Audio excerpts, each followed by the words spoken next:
नमस्कार दोस्तों, इसका दूसरा जो है पार्ट आप देख लो। पहला पार्ट ऑलरेडी जो है कि आपको दिया गया है। इसमें हम बात कर रहे थे आदिम निर्वाह कृषि की। आदिम निर्वाह कृषि में हमने बताया कि पारंपरिक तौर पे हिंदुस्तान के जो शुरुआत में और दुनिया के और बाकी देशों में शुरुआत में जो जीवन निर्वाह के लिए कृषि की जाती थी उसको आदिम निर्वाह कृषि कहा जाता था। इसमें स्थानांतरित कृषि और चलवासी पशुचारण शामिल था। स्थानांतरित कृषि में हमने बताया कि पेड़ पौधे वनस्पति तथा झाड़ियों को काटकर, जंगलों को काट के साफ करके उसमें जो है कि उनको फिर जलाकर राख को मिट्टी में मिलाकर खेती की जाती थी। फिर 4 5 6 7 सालों बाद जब उसकी उपजाऊ तत्व समाप्त हो जाते थे तो फिर स्थान को परिवर्तित कर देते थे। वही चलवासी पशुचारण में आप सुन लीजिए। चलवासी पशुचारण में ये विधान था लोगों का कि उन्होंने जो है कि पशुओं को लेकर एक स्थान से दूसरे स्थान तक जाते थे जहाँ के चारा हरी घासें, ठीक है, समाप्त हो जाती थी। फिर उस स्थान से दूसरे स्थान पर उनका स्थानांतरण हो जाता था। तो ये आदिम निर्वाह कृषि था। तो इसमें जीवन निर्वाह ही चलता था, लोगों का पेट जो है कि भरता था और जीवन निर्वाह के लिए ये कृषि की जाती थी। ये इन क्षेत्रों में थी जहाँ पे वनस्पतियों का पुनर्जनन तेजी से होता हो। पुनर्जनन का मतलब जैसे ही पशु जो है वनस्पतियों को चर जाते हों, फिर कुछ दिनों बाद वापस वो 10-20 दिन या महीनों बाद वो उगाती हूँ, ऐसे क्षेत्रों का आ जाता है। तो भारत में ऐसे इस प्रकार की खेती उत्तर पूर्वी भागों में प्रचलित है, जिसको झूम कृषि भी कहा जाता है। अमेजोन के सघन और घने जंगलों में, उष्ण कटिबंधीय अफ्रीका तथा दक्षिण पूर्वी एशिया में भी जो है इस प्रकार की खेती बच्चों की जाती है। अच्छा, जो स्थानांतरित कृषि की जाती है तो उत्तर पूर्वी भारत में स्थानांतरित कृषि को जो है कि झूम कृषि कहा जाता है। इसको स्थानांतरित कृषि को हमने बताया कर्तन एवं दहन कृषि भी कहा जाता है। तो झूम कृषि उत्तर पूर्वी भारत में कहा जाता है। ऐसे ही जो है ना स्थानांतरित कृषि को, जंगलों को साफ करके खेती करने के तरीकों को दुनिया के अलग अलग हिस्सों में अलग अलग नामों से जाना जाता है। जैसे झूम कृषि इसको उत्तर पूर्वी भारत में कहा जाता है। मिल्पा आप मैक्सिको में देखेंगे, रोका, इसी झूम कृषि को रोका ब्राज़ील में कहते हैं। लदांग जो है मलेशिया में इसका नाम है। अगर इसकी हम पूरी सूची देख ले बच्चों की, दुनिया में जो है कि स्थानांतरित या झूम कृषि के जो है कि नाम क्या क्या है, अलग अलग देशों में अलग अलग नाम से जाना जाता है, जबकि प्रक्रिया वही है कि पेड़ पौधे जंगलों को काटकर खेती की जाती है। ये आदिम कृषि के अंतर्गत आती है। रे जो है ये झूम कृषि की तरह रे कृषि होती है वियतनाम में। तावी जो है मेडागास्कर में आप देखेंगे। मशोले जो है कांगो जरे नदी घाटी में। कांगो आप जानते हैं DRC, डेमोक्रेटिक रिपब्लिक ऑफ जो है कि कांगो एक देश है बच्चों, अफ्रीका महाद्वीप के ठीक बीचों बीच पड़ता है, भूमध्य रेखीय देश है। यहाँ पे मशोले खेती की जाती है। ये भी स्थानांतरित कृषि है। जहाँ कांगो नदी बहती है, तो कांगो नदी के बारे में एक फैक्ट आपने सुना होगा कि यह विषुवत रेखा को 2 बार काटती है, समझ रहे हैं। तो कांगो नदी घाटी में भी जो है कि मशोले खेती की जाती है। फंग इसका नाम है भूमध्य रेखीय अफ्रीकी देशों में। लोंगन पश्चिमी अफ्रीका में इसका नाम है। मैं इसलिए बता रहा हूँ क्योंकि SSC इत्यादि एग्जामों में ये इतने जो है कि डेप्थ में जाकर क्वेश्चन पूछ लिए जाते हैं। कोमिल इसको मैक्सिको में कहा जाता है। मिल्पा आप देख रहे हैं युकाटान ग्वाटेमाला वाले एरिया में। एकालीन इसका नाम है। मिल्पा जो है मैक्सिको और मध्य अमेरिका में इसका नाम है। कोनकू इसको वेनेजुएला में इसको कोनकू की कृषि कहा जाता है। रोका आप जानते हैं ब्राजील वाले क्षेत्र में इस झूम कृषि को रोका कहा जाता है। चेते मैंने युगांडा, जाम्बिया और जिम्बाब्वे, ये तीनों देश है अफ्रीका महाद्वीप में। साउथ की तरफ आपको ये तीनों देश देखने को मिलेगा। कईगिन आप देखोगे तो फिलीपींस में। तौनंग जो है इसी झूम कृषि का तौनंग नाम है म्यांमार में बच्चों। चीना श्रीलंका में इसका नाम है। लदांग आप जानते हैं इंडोनेशिया में नाम है। तमराई थाईलैंड में। हुमा जो है जावा इंडोनेशिया में कहा जाता है। अब ये सबसे इम्पोर्टेंट यहाँ पे आया कि झूम कृषि को उत्तर पूर्वी भारत में किया जाता है। इसी झूम कृषि का जो है अलग नाम है वेवर और दहियार। ये बुंदेलखंड के क्षेत्र में, मध्य प्रदेश वाले एरिया में जनजातीय लोग। दरअसल ज़्यादातर झूम कृषि जो है ना एथनिक ग्रुप करता है। जनजाति वहाँ के मूल निवासी लोग जो है ज़्यादा करते हैं, क्योंकि ये आदिम निर्वाह कृषि है। तो लंबे समय से अपने जीवन निर्वाह के लिए ऐसी कृषि की जाती रही मनुष्य द्वारा। तो इसलिए वेवर और दहियार बुंदेलखंड में वहाँ की जनजाति। दीपा जो है बस्तर जिला जो है, आप तो बस्तर जिला बच्चों छत्तीसगढ़ में है, लेकिन बस्तर जिले में दीपा जो है ये झूम का ही एक प्रकार है, झूम खेती का एक प्रकार है। जरा और एरका ये दक्षिण भारत के राज्यों में की जाती है। बत्रा आपको दक्षिण पूर्वी राजस्थान में देखने को मिलेगा, याद रखना है क्योंकि यूपी इंडिया का है, बहुत इंपॉर्टेंट है। पोडू जो झूम खेती है, झूम खेती का दूसरा नाम पोडू, आंध्र प्रदेश में। कुमारी आपका केरल पश्चिमी घाट के पहाड़ी क्षेत्रों में की जाती है। कमन, विंगा और धावी ये झूम खेती का एक प्रकार है, झूम खेती जैसी ही ये भी होती है। कमन खेती, विंगा और धावी ये उड़ीसा में की जाती है। झूम खेती के बारे में ऐसा माना जाता है कि ज़्यादातर जो है कि जंगल वाले एरिया में, तो जंगल और वनस्पति झाड़ियों के एरिया में होता है। तो आप समझ लेना बच्चों कि ज़्यादातर झूम की खेती जो है कि आपको ये आपका जो कर्क रेखा है और वो नीचे मकर रेखा है, कर्क और मकर के बीच वाले एरिया में, इन्हीं क्षेत्रों में ज़्यादातर आपको जो है झूम खेती होती हुई दिखाई देगी, क्योंकि आसानी होती है, क्योंकि वनस्पतियाँ इन्हीं क्षेत्रों में तेज़ी से उगती हैं। फिर अब उनको काट देंगे या समाप्त कर दें या पशुचारण द्वारा समाप्त हो जाए तो दोबारा फिर ग्रो कर जाती हैं। ठीक है, तो ये एरिया है, इसको आप देख लेना। उष्णकटिबंध का क्षेत्र कौन सा होता है, ज़्यादा बारिश वाला क्षेत्र यही होता है। अब हम आपको एक नया टर्म बताएंगे कि वाणिज्यिक खेती किसे कहता है। वाणिज्यिक कृषि में होता क्या है ना कि फसल उत्पादन और पशुपालन बाजार को ध्यान में रखकर ये की जाने वाली खेती है। इस कृषि के अंतर्गत अधिकांश कार्य मशीनों द्वारा किया जाता है। वाणिज्यिक कृषि का दरअसल आपको अगर रूप देखना है बच्चों तो आप अमेरिका के जो है खेती के पैटर्न को आप देखिए। यूएस में खेती क्या है, हमने बताया कि औसतन एक व्यक्ति के पास 100 से 150 बीघे की ज़मीन होती है। बड़े बड़े फार्म हाउस होते हैं उनके, उनमें क्या होता है कि वो मशीनों द्वारा, बड़ी से बड़ी मशीनों द्वारा जो है कि वाणिज्यिक खेती करते हैं। यानी उनकी जितनी भी खेती होती हैं वो बाज़ार को ध्यान में रखकर की जाती है और वो जो है कि बाज़ार में बेचने के उद्देश्य से की जाती है। वाणिज्यिक कृषि में रोपड़ कृषि, मिश्रित कृषि एवं वाणिज्यिक अनाज भी शामिल है। यानी वाणिज्यिक कृषि का मतलब है बच्चों कि बाजार में बेचने के उद्देश्य से की जाने वाली खेती, इसमें रोपड़ खेती भी आती है, मिश्रित खेती भी आती है, अनाज वगैरह भी शामिल है। इसमें विस्तृत कृषि क्षेत्र की ज़रूरत होती है। अगर आपको वाणिज्यिक खेती करना हो तो विस्तृत कृषि क्षेत्र की आपको ज़रूरत होगी। भारत में कृषि को बच्चों आप देखोगे ना कि सरकार समय समय पर कृषि में सहकारिता को बढ़ावा दे रही है। सहकारिता को बढ़ावा देने का अर्थ ही यही होता है कि 4, 5, 10 किसान मिलके अपने सभी खेतों को इकट्ठा करके उसमें जो है तारबंदी करें, वो खेत के टुकड़े का बड़ा आकार बन जाएगा। फिर उसमें मशीनों के जो है कि बल पर एक मतलब पूरा बड़े भूखंड पर जब खेती की जाएगी तो उसकी उत्पादन भी अच्छी होती, थोड़ा लागत भी कम आती है। छोटे छोटे भूखंड पर खेती करने से उत्पादन कमी होती है। जिसमें सहकारिता को बढ़ावा दिया जाता है, जिससे वाणिज्य खेती को बढ़ावा मिलेगा। वाणिज्य खेती से बढ़ावा मिलने से उत्पादन बढ़ता है। उत्पादन बढ़ने से आप जानते हैं कि आप मार्केट में बेचेंगे तो इनकम बढ़ती है, इससे किसानों की हालत सुधरती है।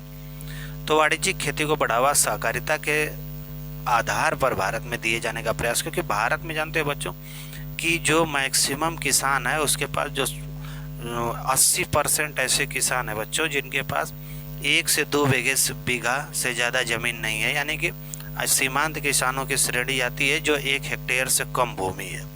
1 हेक्टेयर में 4.5 बीघा होता है, यानी 3-4 बीघे की किसान जो है 80% से तक हैं। 20% में जो है आप देखेंगे लघु, अर्ध मध्यम या बड़े किसान आते हैं। तो इसलिए ठीक है, ये जानकारी हो गई अब आपको। तो वाणिज्यिक अनाज कृषि फसलें वाणिज्यिक उद्देश्य से उगाई जाती हैं। गेहूं और मक्का भी सामान्य रूप से उगाई जाने वाली फसलें हैं। उत्तर अमेरिका में आप देखेंगे, यूरोप में देखेंगे, एशिया के शीतोष्ण घास के मैदानों में भी इस प्रकार की कृषि होती है। अच्छा, अगर हम बात करेंगे वाणिज्यिक खेती की तो हमने अमेरिका का एग्जाम्पल दिया, यूरोप में होती है। तो ये अमेरिका का जो प्रेयरी घास का मैदान है बच्चों, वो शीतोष्ण घास का मैदान है। वहाँ पे जो है वाणिज्यिक अनाज का उत्पादन होता है, गेहूँ, मक्का इत्यादि का उत्पादन बड़े पैमाने पे वो लोग करते हैं। वही होता है स्टेपीज जो घास का मैदान है वो यूरोप के क्षेत्रों में है, वहाँ पे जो है कि शीतोष्ण घास का मैदान है, वहाँ भी इन अनाजों के उत्पादन देखने को मिलेंगे। वैसे ही आप देखेंगे शीतोष्ण घास के मैदान, वेल्ड आपको देखने को मिलेगा, वेल्ड ये भी शीतोष्ण घास का मैदान है। डाउन्स भी शीतोष्ण घास का मैदान है। पंपास भी शीतोष्ण घास का मैदान है। तो इन घास के मैदानों वाले एरिया में जो है कि वाणिज्यिक अनाजों का उत्पादन किया जाता है। तो दुनिया के अलग अलग हिस्सों में आप देखोगे बच्चों कि शीतोष्ण घास के मैदान आपको दिखाई देंगे। जैसे ऑस्ट्रेलिया में इन्हीं शीतोष्ण घास के मैदानों को डाउन्स कहा जाता है। ये मिलाने को देता है हर एग्जाम में करीब करीब। अर्जेंटीना में इन्हें पंपास कहा जाता है। शीतोष्ण घास एक मुलायम घास होती है जो बहुत ज़्यादा बढ़ती नहीं है बच्चों, और उन घास के मैदानों में जो है कि कल्टीवेशन, जुताई वगैरह करके, मशीनों का प्रयोग करके, बीज वगैरह लाकर, रासायनिक जो है कि उर्वरकों और इत्यादि के माध्यम से जो है कि आपको जो है वाणिज्यिक खेती देखने को मिलेगी। दक्षिण अफ्रीका में इन्हीं शीतोष्ण घास के मैदानों को वेल्ड्स कहा जाता है।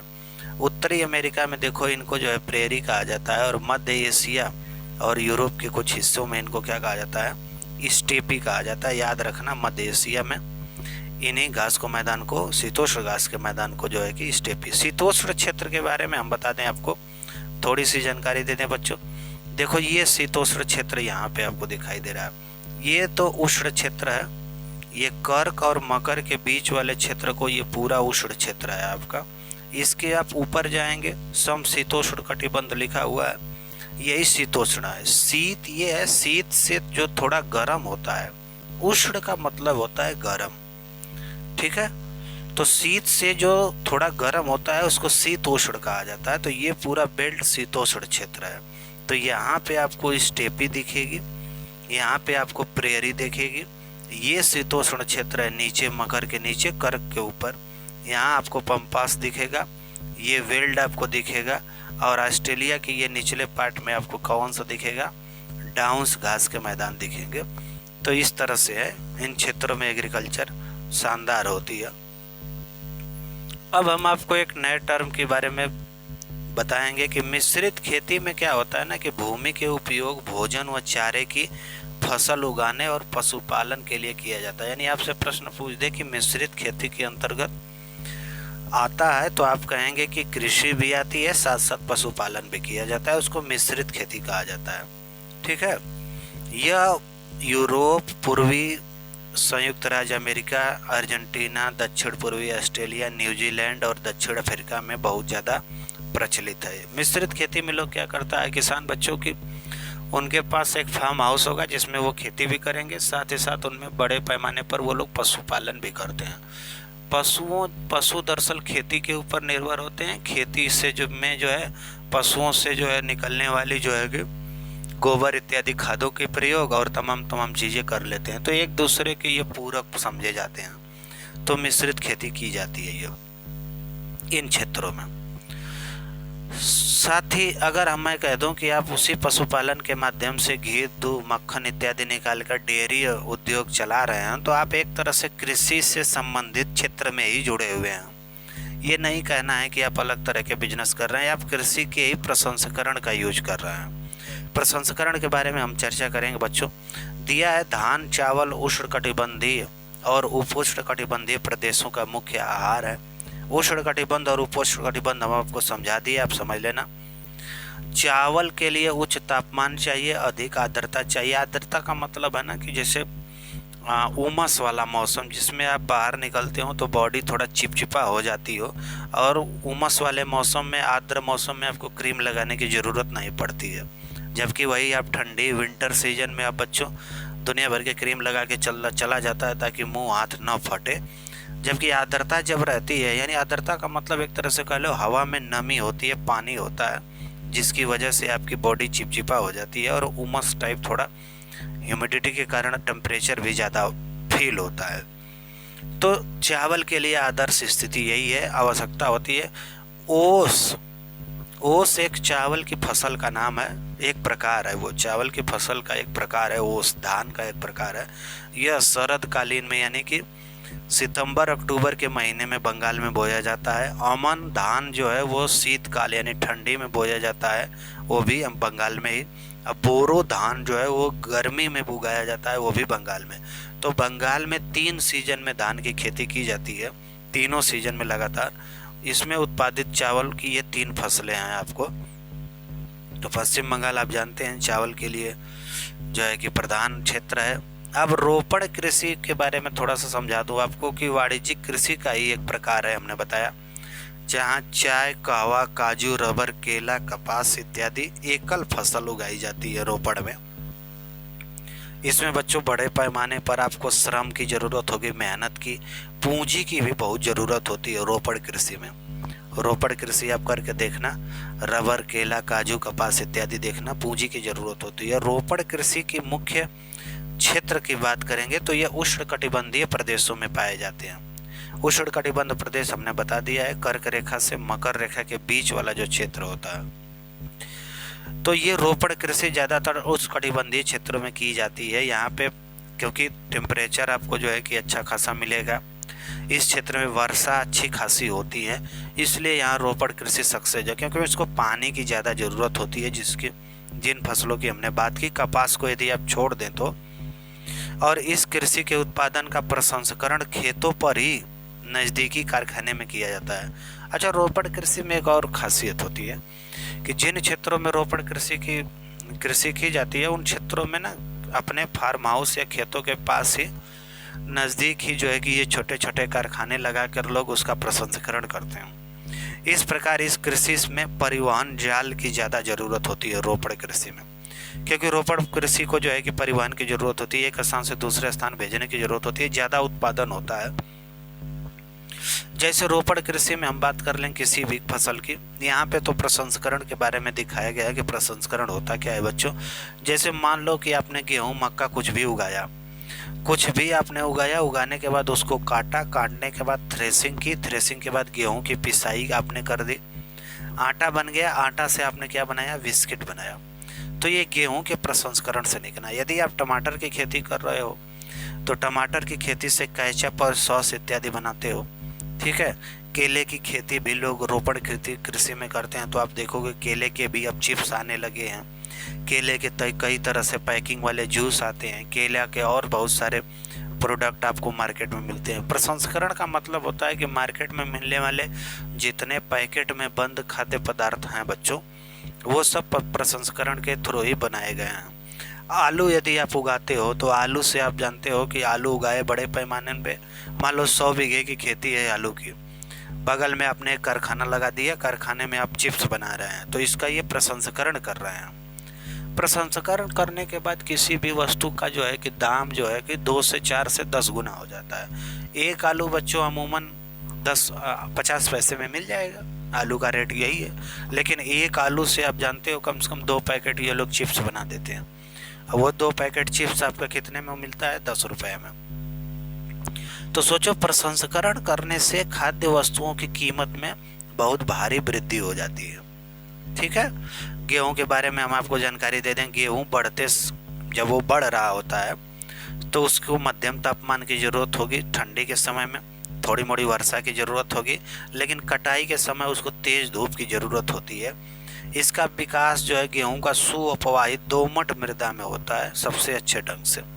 भारत में गेहूं शीत ऋतु में क्या किया जाता है, उगाया जाता है। गेहूं के बारे में सामान्य जानकारी थी। कॉफ़ी के बारे में आप समझ लो बच्चों, कॉफ़ी कृषि के लिए गर्म एवं आर्द्र जलवायु चाहिए। आर्द्र जलवायु के बारे में हम आपको बताया है। सुअपवाहित दोमट मृदा भी की आवश्यकता होती है। इस फसल की वृद्धि के लिए पर्वतीय ढाल चाहिए। ब्राज़ील जो है कॉफ़ी का अग्रणी उत्पादक देश है। पर्वतीय ढाल का मतलब ये है ना कि इनकी जड़ों में थोड़ा भी पानी नहीं लगना चाहिए कॉफ़ी की खेती में। हाँ, और रोज़ बारिश होनी चाहिए, 200 सेंटीमीटर तक बारिश हो तो और इसके लिए अच्छा है, लेकिन जड़ों में पानी नहीं लगना चाहिए, यानी पानी धीरे धीरे क्या हो जाए, निकल जाए। बारिश हो 10-20 मिनट में पानी खाली हो जाए। आर्द्र और गर्म जल है। वही पटसन के बारे में बात करने बच्चों, तो पटसन को सुनहरा रेशा के रूप में जाना जाता है। जलोढ़ मिट्टी में ये सबसे अच्छे ढंग से विकसित होता है। यह भी जो है कि उच्च तापमान एवं भारी वर्षा और आर्द्र जलवायु की फसल है ये, और ये उष्णकटिबंधीय क्षेत्रों में उगाई जाने वाली फसल है। कॉफ़ी भी उष्णकटिबंध में उगाई जाती है। भारत और बांग्लादेश में जो है कि इसका अग्रणी उत्पादक है। चाय के बारे में सेम वही बात है, ये भी कृषि में जो है कि चाय के कोमल पत्तियों को बढ़ने के लिए थोड़ा सा ठंडी जलवायु चाहिए की आवश्यकता होती है। फिर इसके बाद कृषि के लिए फिर इसके लिए वर्ष भर जो है कि उच्च वर्षा की भी ज़रूरत होती है, और इसके लिए जो है कि सुअपवाहित जो है दोमट मृदा इसके लिए भी चाहिए, और मंद ढाल की ज़रूरत होती है। पानी जो है 2-3-4 घंटे में निकल जाए, पानी लगने ना पाए, कॉफ़ी की जैसा, लेकिन कॉफ़ी में तुरंत निकलने वाली व्यवस्था होनी चाहिए, यानी पर्वतीय ढालों पर होना चाहिए। देख रहे हो बच्चों, यहाँ पे कुछ बच्चे हैं जो है चाय की जो है कि पत्तियों को तोड़ रहे हैं, और ये ज़मीन देख रहे हो ऐसे है, नीचे की तरफ गई हुई है, यानी यहाँ पानी नहीं लग सकता है। ठीक है, तो ये चाय की खेती है, इसको भी जो है कि वाणिज्यिक पर्पज से जो है कि उगाया जाता है। कॉफ़ी का बड़ा पेड़ टाइप थोड़ा सा हो जाता है, ये कॉफ़ी का पेड़ है। कॉफ़ी ऐसे निकलती है बच्चों, ये तोड़ी जाती है, फिर इसको जो है कि ड्राई करके इसको पीसा जाता है, फिर आपको पैकेट में मिलती है। ठीक, अब आप पटसन की बात किए, पटसन को इस सन कहा जाता है, सन पटसन वही बात है। पटसन का पौधा आप देखेंगे वर्षा ऋतु में उगाया जाता है, और इसको काटने के बाद इकट्ठा करके बांध के इसको पानी में छोड़ दिया जाता है। पानी में छोड़ने के बाद इसके रेशे देखो यहाँ निकाल लिए जाते हैं। इन रेशे से बेटा बैग, बड़े बड़े बैग, बोरे इत्यादि, चटाइयाँ, रस्सियाँ, तमाम चीज़ों का जो है कि वो उत्पादन किया जाता है। और ये आप समझते हैं कि पर्यावरणीय मित्र, ये सारी चीज़ें अगर इनका उपयोग करें तो पर्यावरणीय मित्र के अंतर्गत आएगा। तो ये पूरा लेक्चर रहा, 2 वीडियो में हमने इसको क्लियर किया है। इसको आप देखिए, कमेंट करिए, जो भी इसमें आपको नई चीज़ें और ऐड करवानी हो, या कि इससे रिलेटेड और कोई आपको टॉपिक जो है कि बचा है। और वीडियो को लगातार देखते रहिए, चैनल को सब्सक्राइब करना ना भूलें, शेयर करते रहिए बच्चों। जितना ज़्यादा से ज़्यादा आप शेयर सब्सक्राइब करेंगे उतना ज़्यादा से ज़्यादा हमको प्रोत्साहन मिलेगा, और हम नई वीडियो आपके परीक्षा के रिलेवेंट बनाते रहेंगे। बहुत बहुत धन्यवाद।